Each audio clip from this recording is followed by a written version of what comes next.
পশ্চিমবঙ্গের মাননীয় মুখ্যমন্ত্রী মমতা বন্দ্যোপাধ্যায়ের ঐকান্তিক প্রয়াসে শুভারম্ভ হল বাংলার বাড়ি গ্রামীণ আবাসন প্রকল্পের দ্বিতীয় পর্ব। রাজ্য সরকারের নিজস্ব তহবিলে রূপায়িত এই প্রকল্পের মাধ্যমে গ্রাম বাংলার 20 লক্ষ ঘরহীন বা কাঁচা বাড়িতে থাকা পরিবার পাবেন পাকা বাড়ি নির্মাণের জন্য আর্থিক সাহায্য। সকল উপভোক্তা 1,20,000 টাকা আর্থিক সহায়তা 2টি কিস্তিতে পাবেন। শুধুমাত্র উপভোক্তার ব্যাংক অ্যাকাউন্ট বা পোস্ট অফিস অ্যাকাউন্টে প্রকল্পের টাকা প্রদান করা হবে। বাংলার বাড়ি গ্রামীণ আবাসন প্রকল্পের প্রথম পর্বে সমগ্র রাজ্যের 12 লক্ষ পরিবারকে আর্থিক সহায়তা প্রদান করা হয়েছিল। গৃহহীন মানুষেরা পেয়েছিলেন পাকা বাড়ি, সাথে পেয়েছেন আত্মমর্যাদা ও সুরক্ষার সাথে দিন যাপনের সুযোগ। এবার দ্বিতীয় পর্বে আরও বেশি পরিবার পাচ্ছেন এই প্রকল্পের সুবিধা।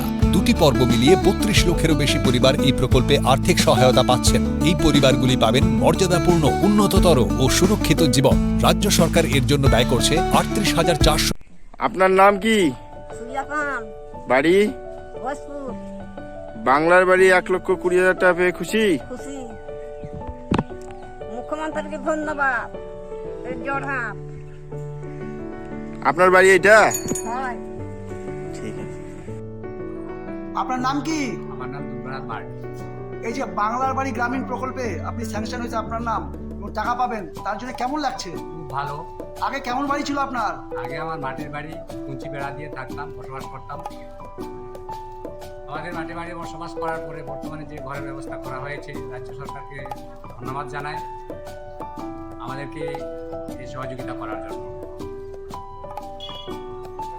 মাননীয় মুখ্যমন্ত্রীকে ধন্যবাদ দিচ্ছি আমাদের মতো গরিব শ্রেণীর লোকগুলোকে বাড়ি দেওয়ার জন্য। আপনার নাম কি? আমার নাম রবীন্দ্র মালিক।